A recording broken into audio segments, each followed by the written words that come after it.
A couple of years ago, maybe a year or two ago, I began to formulate this idea, this philosophical structure that revolves around the idea of constrained will. Basically, I'm saying that I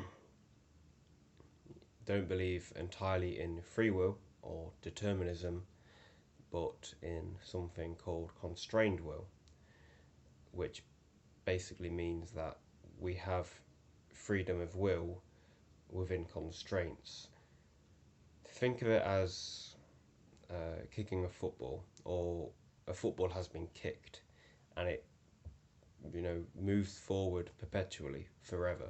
That's our will. That's our this like necessity to act, to think, to be. Basically, we have this will, and it's constantly moving forward toward the goal. Now, instead of saying constraints, what I'm saying is in this analogy is that we have the ability to shift the goal toward which the football moves. Now, I've had this sort of belief for a while now, and I guess the more I look at myself and live, I guess, the more I'm beginning to realize, learn about the constraints about which I operate, and the constraints upon which I'm imposing upon myself. Now,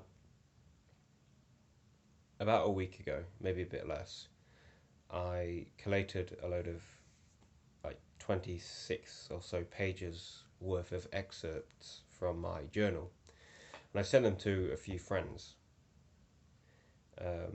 One of those friends was my dad. A few days later, he rang me and told me he read through it.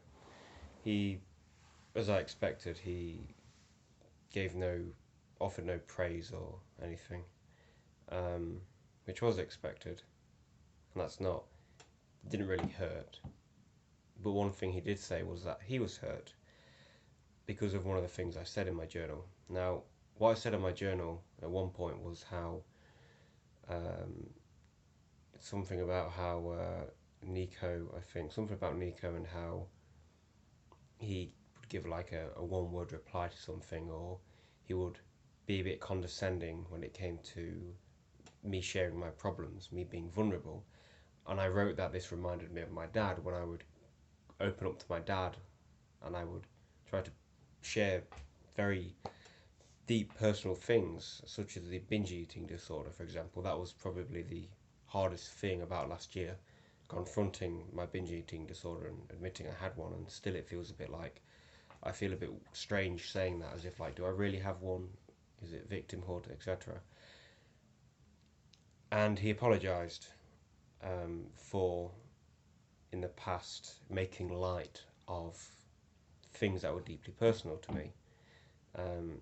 Because sometimes he would say, he would laugh it off, or he would change the subject, or he would bring my personal problem and make it about him and laugh about it, just completely invalidating everything about my claim, about my like confession or opening up, however you want to put it. But he said, and this is the most important part, he said that he does that, he believes, primarily because he's trying to convey to me that life doesn't have to be that serious, that me thinking so deeply about my personal issues and not having a definite meaning in life and that sort of jazz, and thinking so much and deeply about things, about a lot of things, doesn't need to happen. And he was saying that he was trying to convey that a lot of joy can be found in simplicity, simple things. And I appreciated that he told me that. But over the next few days, that thought I kind of ruminated on. It ruminated in my mind, however you use that word. And also, I've been reading quite obsessively, but not compulsively, really at all, The Wind Up Bird Chronicle by Haruki Murakami, and it's fantastic. It's one of the only books I think I've ever read, from memory anyway, that I've actually been hooked to, that I've actually really wanted to know what happens else in the story. Fiction wise, anyway. Non fiction, there have been some books where I've been like quite gripped, but that's very rare for me to find that in a fiction book. Um, and this kind of brings me on to the next topic, but I'll try to delay that because I want to keep this train of thought going. Um,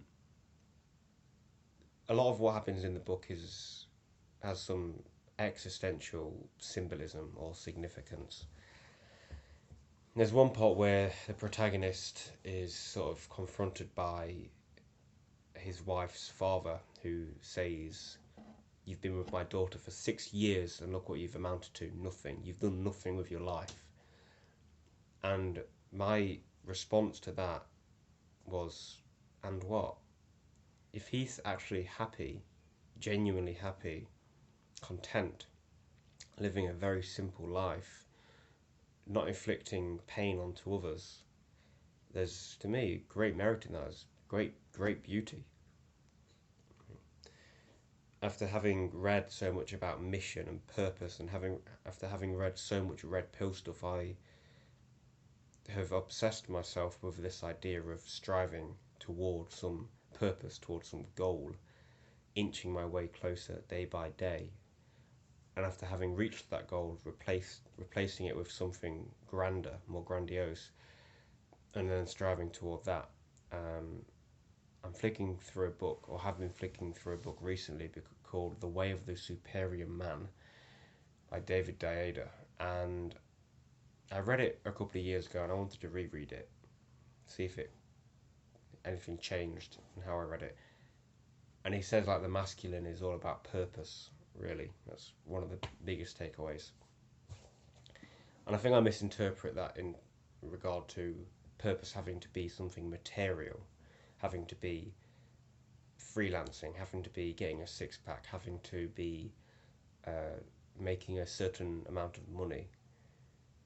But maybe that's not what the author intends. And if it is, maybe I can interpret it in my own personal way. My intention for this year, 2021, and that's completely arbitrary, because I guess this sort of intention has been building subconsciously over the last few weeks, a month or so, especially from when I started reading Krishnamurti. I want to slow things down. I really do want to slow things down. And by slow things down, well, I'll give a bit of context.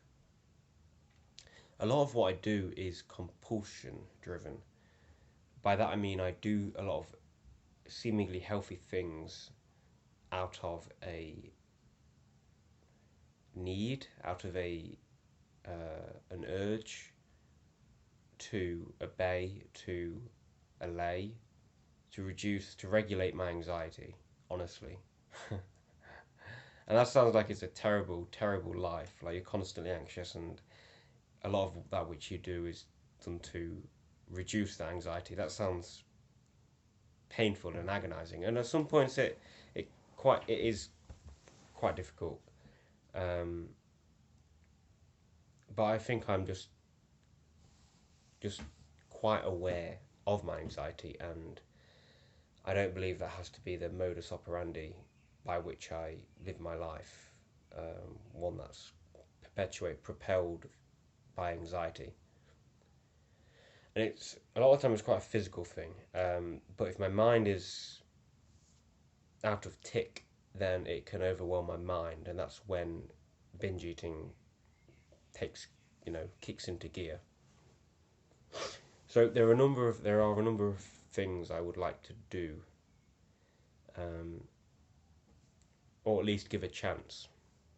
One of them is get a dumb phone, so like an old-fashioned phone with no apps, just alarm, calls, and text messaging. and whatnot, just an old-fashioned phone. Another one is to put away my laptop and maybe go on it a few times a week and put it out of reach. Like when I get home, we'll have an attic, so maybe keep it in the attic and only bring it down a few times a week.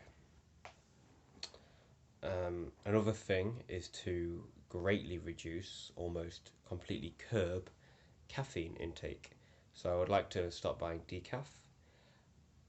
I do think that a lot of my anxiety, or sorry, some part of my anxiety is due to having a coffee every morning. Especially on weekends when I am not going straight to work after and during my morning coffee, after or during my morning coffee, and I'll continue drinking it at work if I've not already drank it prior to setting off to work. Because on those days when I'm at work, I'm working, I'm physical. My mind might not be occupied, but I'm focused on the job. But at weekends, for example, like today and tomorrow, when I have a coffee first thing in the morning,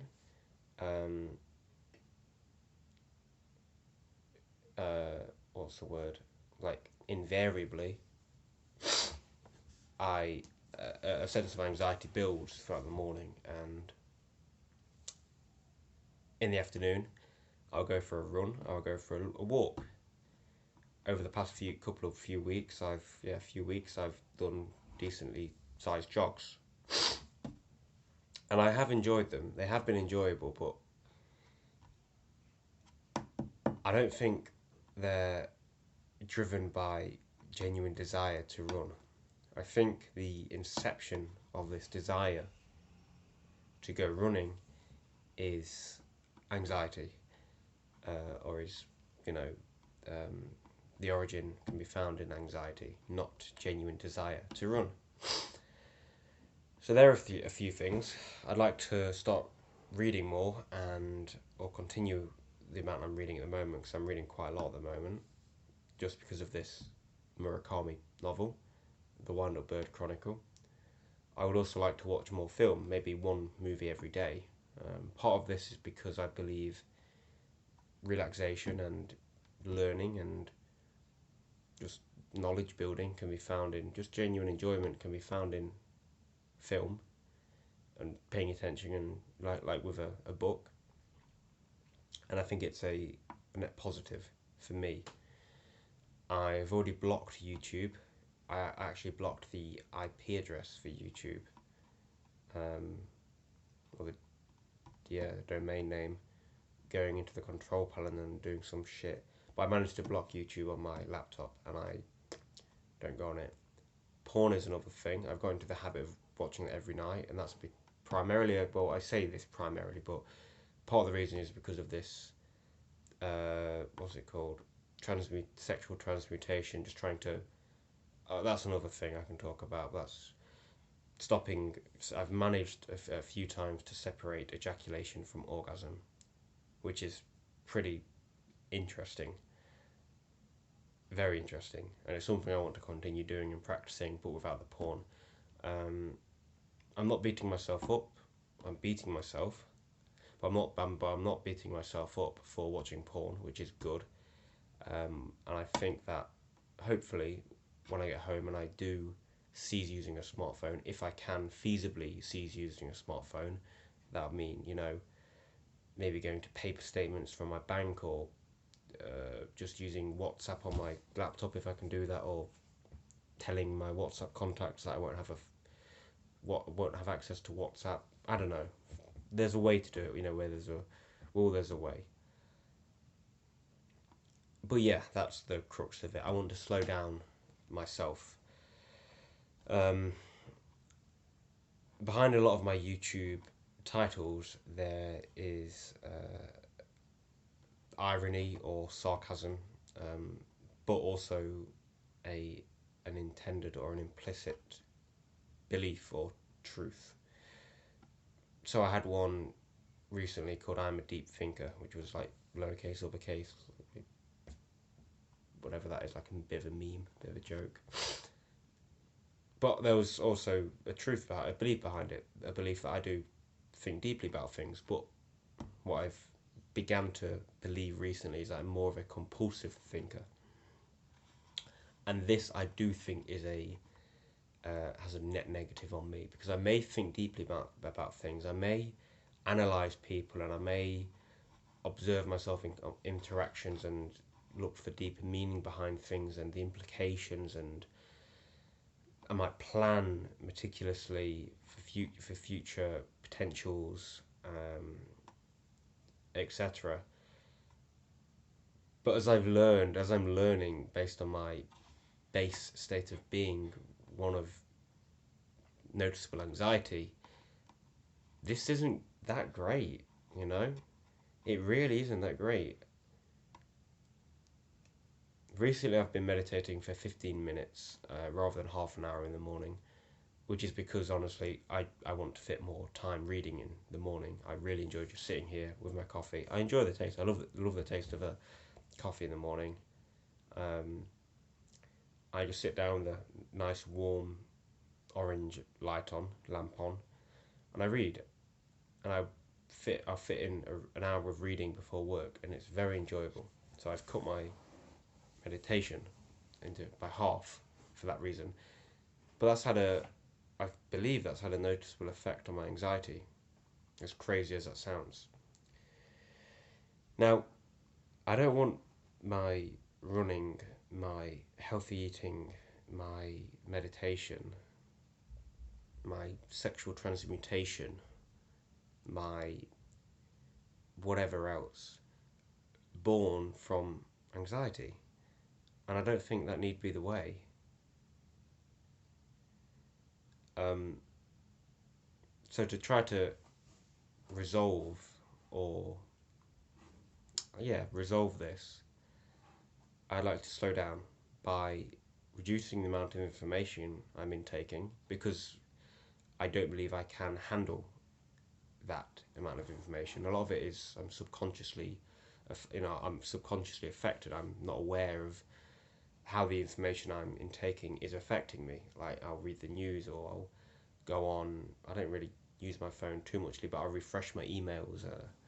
I'll look on Facebook or Instagram, which I'm doing daily now. Nothing ever interesting on there. It's just quite literally a couple of minutes just to distract myself, just to occupy myself. Meditation allows me some space from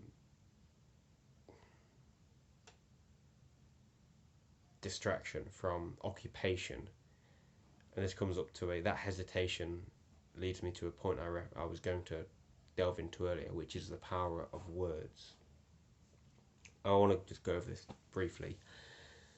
Earlier on, I was reading, Nico asked what I was reading. I said The Wind Up Bird Chronicle. I said about how I was gripped, and I said one of the reasons I think I'm gripped is because one of the reasons I think I wasn't gripped in Moby Dick, which is the book I finished just before this. I finished that last Friday or something, and I didn't enjoy it. And I believe one of the reasons why is because it didn't have a tangible or noticeable for me, whatever the word is, didn't have an observable existential undercurrent or overtone, whatever. And that's what I look for in books. I look for things that I can draw, with existential themes, stuff I can think about and question that pertain to life and meaning or whatever. So Nico said, "Oh, you're looking for answers," semi-condescendingly, maybe unintentionally, and my initial reaction was a bit like, "Oh, I'm looking for answers. That's bad. I'm looking for the meaning of life in fucking Japanese novels or whatever. That's bad. That's, anxiety, compulsion driven, bad." But I let it settle, because Nico's done this quite a lot, where he's said condescending things quite a lot over a long period of time. So I managed to process it, and then rather be reactive, I says, well, I'm more just trying to ask questions. And that helped me alleviate any tension that would otherwise be present if I'd gripped onto Nico's condescending remark.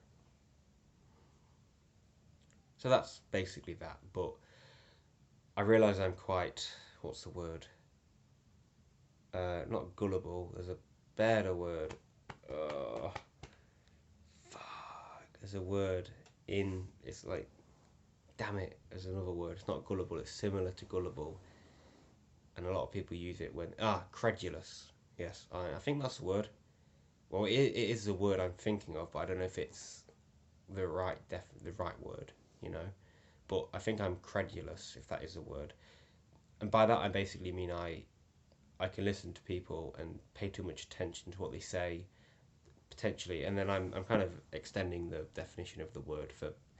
I don't think this is the exact definition. I'm just applying it here because it's pretty accurate, I think. But yeah, people say something about me or critique me, and I'll take it too personally, and I'll overthink it again. And yes, this is overthinking in this remark. I will overthink it. You're looking for answers, and I'd be like, oh, maybe I'm looking for answers and all that. So, and I think that's partly also because of the information overload. Because rather than ingesting and digesting Nico's words and being slower, shall I say, I would often just react like that. And I think that's because, again, I'm just overwhelmed with information and my mind's just wanting to just expel a reaction. It doesn't have the capacity or the room at that point to slowly process it and give a thoughtful response.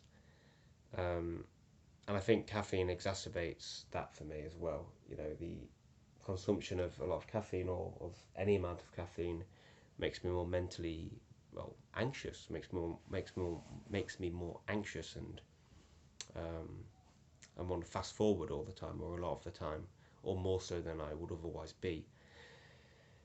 I'm only able to record this video now, and I notice that perhaps I'm more relaxed than normal because I've just taken 5 minutes to meditate, and the initial spur to video journal this was during a meditation upstairs for about 10 minutes.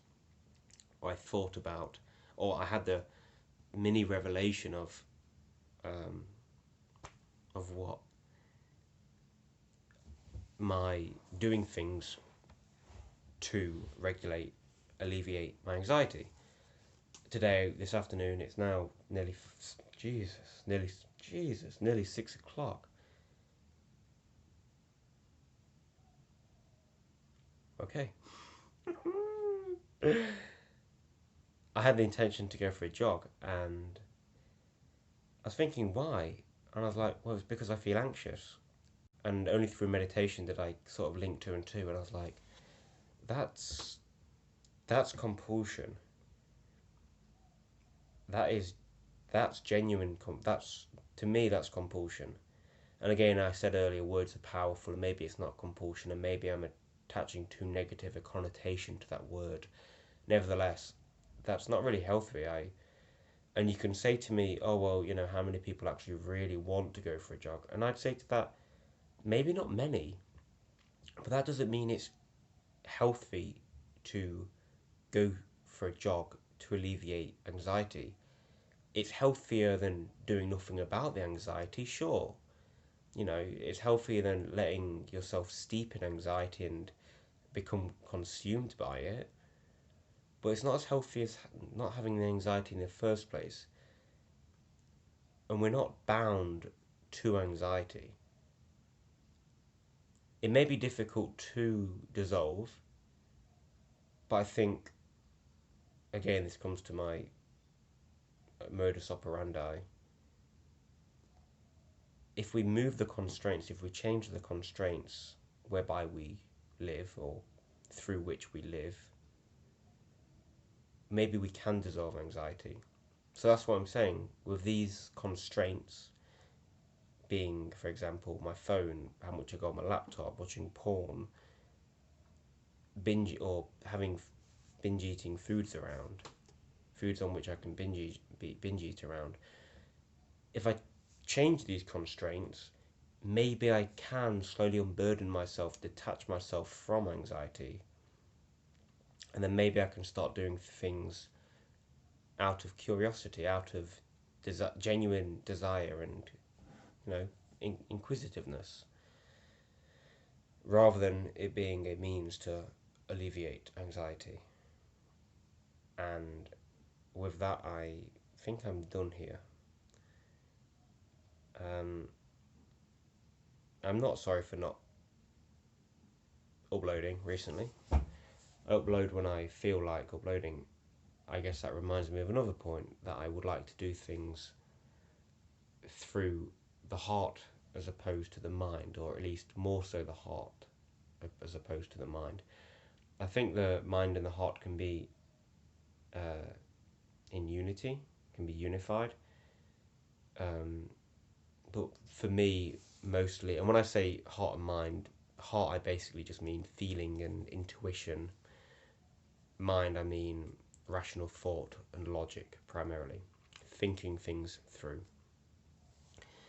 And so when I go to read a book, it will be, now it's mostly just out of curiosity, whether I'm inquisitive about, rather than being like, okay, I want to be intellectual, I want to expand my knowledge base, so I'll go and read fucking Moby Dick.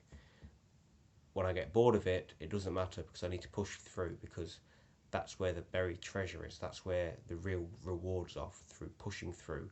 And then I end up not enjoying reading it and feeling like I'm rushing it and not really getting much out of it. So I think there's a lesson in that, to do things more heartfully, more through feeling. And that's not to say that, you know, rationale can't have a say in things, because inevitably, with me anyway, it will put its nose in, which is fine, as long as I don't become obsessed mentally about things and I learn to let go of trains of thought, etc. But that's it. That's a 30-minute splurge, nearly anyway. I'll make another video about what I've been doing recently, I think. Other than that, we're good.